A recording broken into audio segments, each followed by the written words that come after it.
Welcome to Chibi Tales.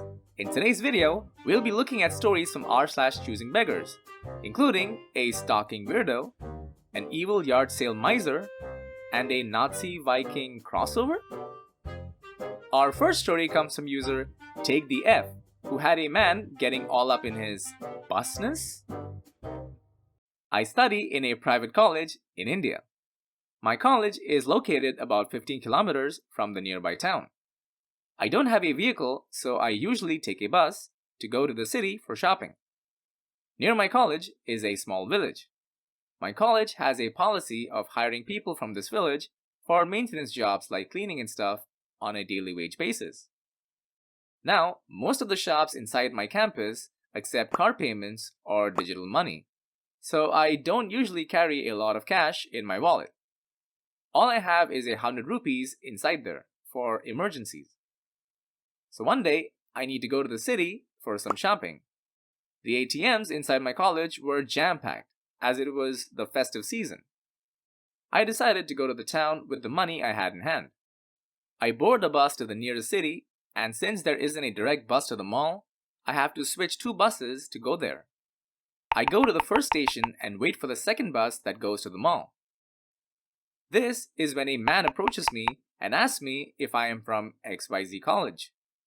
He is a total stranger to me, so I tell him yes and move away hesitantly. He continues making conversation with me and tells me that he is from a nearby village and has seen me while working inside. I nod and say, okay. He continues by saying that he came here with some friends and they left without him, and he is without any money and wants to go to the city. He asked me for 100 rupees, which is at least 5 to 10 times more than the bus fare to spend. I continue by telling him that I only have a single note of about 50 with me, and I offer to pay for his ticket instead. He doesn't believe me and asks again, saying that he is truly helpless. I open my wallet and show him that I am not lying. He then agrees to come with me, and we board a bus. After boarding, I ask him where he wants to go, and he tells me he wants to go to the last stop. So I buy 2 tickets and start to listen to some music. After my stop arrives, I get down and go to the ATM to withdraw some cash. I withdraw about 1,000 rupees and get out to see him standing there waiting. Shocked and a little frightened to see that he had followed me, I stood there startled. He comes to me and asks me for 100 rupees, saying that he has to have coffee and needs money for something else too. I tell him that I can't give him the money and ask him to go away. When I tell him that I won't be giving him the money, he yells at me, saying that it is my duty to give him money as I was more gifted and needed to have a feeling of social responsibility to the village, as the noise from my college has apparently reduced his quality of life. At this point, I feel quite uncomfortable as passerbys start gathering around us to see what the fuss is about. This man continues yelling at me about how much of a spoiled brat I am and that I don't have generosity. Luckily, a few people came to my aid and asked the man to go away. I'm never buying a random dude bus tickets ever again. Lesson learned. Man, that just goes to show that you can always find a choosing beggar in pretty much any corner of the world. What's the weirdest thing you've seen in public transport? Tell me in the comments below. Our next story comes from user with common courtesy, where apparently standing up for yourself calls for punishment? So my family decided to hold a yard sale as we have been going through a decluttering after an older relative passed away. We've all color-coded our items so we know whose is whose and how much money goes to each family member, as we have quite a large one. I had a few things like jewelry, books, and some Nintendo DS consoles and games. Most of the stuff I priced quite cheap. You want it gone, so you do what you gotta do to clear it out.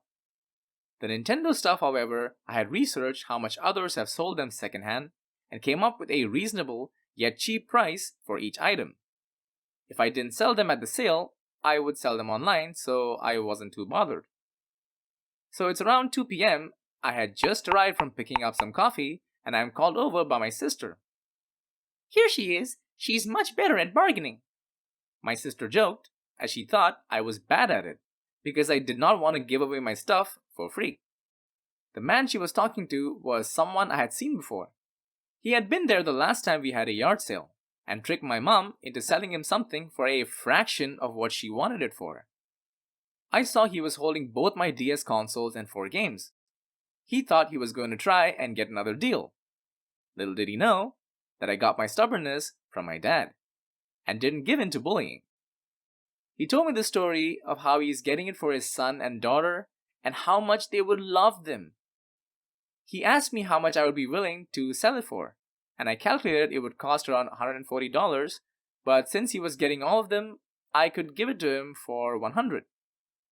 What? No, no, no. He points to the items, which clearly have the price written on them. This is not worth that much. This, he points to the DS Lite, is worth $5. I did see online that if you went to a reseller or a store, that's how much they would give you for it. But people are willing to pay the amount I had if they were going to give it to their children for them to play with it. Anyway, he says, I'll give you $20 for all of it. Yeah, no. This is worth about $140. I go to take it from him and say, I'm giving you a deal for $100. He backs up a step. Don't you understand? I can get all this for $20. Ah, the words I've been waiting to hear. I step forward, take my stuff from him, and say, then buy it from them. I walk back inside as he mutters behind me. I put them back on the table where they were displayed. When I walked back outside, my mom walked up to me and said the man told her that she should punish me more. I'm 26 years old. Oh no, your daughter stood up for herself and didn't fold to my bullshit? Punish her! You know, this just proves yet again that a yard sale is probably a ChoosingBeggar's favorite hangout spot. What's your favorite Nintendo game? Let me know in the comments below. Our last story for the day comes from user 100 Dashins, where a racist tries to beg his way into a free tattoo. So, I've been a tattoo artist for 17 years and I'm highly regarded in my area. This is just to say, I know my business. Anyway, as part of an event my shop was participating in, I personally held a cover-up contest where I basically took submissions of crappy tattoos, and the winner would get a free cover-up. There were a lot of potential winners. Ex-wives' names, party tattoos from their teens, scarred indecipherable messes, etc. But the winner was a gentleman who sheepishly approached me and lifted his shirt to reveal a 9-inch by 9-inch linework swastika on his ribs. I'm embarrassed to go to the beach, he said. I don't want my kids exposed to this stuff anymore, he said. I agreed. It would make a great portfolio piece for me, as this was a challenging cover-up at any time due to the size and long black straight lines. We met after the event and discussed our plan. He wanted Vikings. Cool, I thought. I love Vikings. In any case, better a sweet-ass Viking ship than a massive symbol of hate and misery. So I set about designing. This would make a hell of a before and after. I was ready to go. Now, I'm usually booked for months, and it was a half a year from his consult to appointment. Tomorrow was our scheduled date. He called today. I'm relating this secondhand as our poor receptionist had to handle the man herself, but essentially, I don't want to cover up the swastika anymore. I am proud of it. I want you to use your design in and around it to make it badass. The dude wanted me to pimp his swastika. We turn down racist shit anytime it comes up, so for a multitude of reasons, I was not gonna do that. We explained the contest was to fix the mistakes of your past, not make them awesome.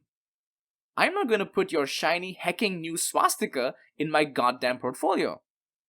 Way to miss the entire point of the contest, and take the win from someone who actually wanted to move on from their mistakes. Anyway, dude got all indignant about losing his win, and losing a tattoo worth easily at least $900. We told him to get lost. He says he's gonna tell his buddies at the military school what kind of a shop we are. I said, do whatever you want, because, well, 1, we're a shop that doesn't put up with racist shit. 2, I don't want to work with anyone he considers his buddy. 3, I'm booked half a year. You and your handful of inbred trash friends ain't gonna make a lick of a difference to my bottom line. And 4, I was in the army. At MEPS, they strip you naked and check for offensive tattoos. His ass ain't in the military with a 9-inch swastika. Felt good to get that off my chest. Wow, having a big-ass Nazi tattoo in 2020? Some people, huh? Did you ever get a tattoo you regretted? If so, what's the story there? Let me know in the comments.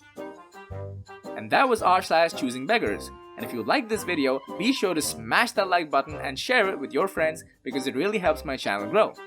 And if you'd like to see more Choosing Beggar stories brought to life, subscribe to my channel and hit the bell icon so you don't miss my next video. And if you don't, you're gonna be cursed with a really bad tattoo on your butt.